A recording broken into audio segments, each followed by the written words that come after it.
Yung pagmamahal mo sa asawa mo, yung pagmamahal ng asawa sa kanyang husband, it may be human love. It may be human affection. Yung pag-ibig sa bawat na mag-asawa. Yes, it is the peak of human love. That is why God in marriage invites the husband and the wife to join their love together in the love of God. Amen? No family is perfect because there is no perfect marriage.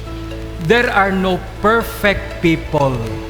The human love that the husband and the wife have together is not perfect. And so God enters the picture.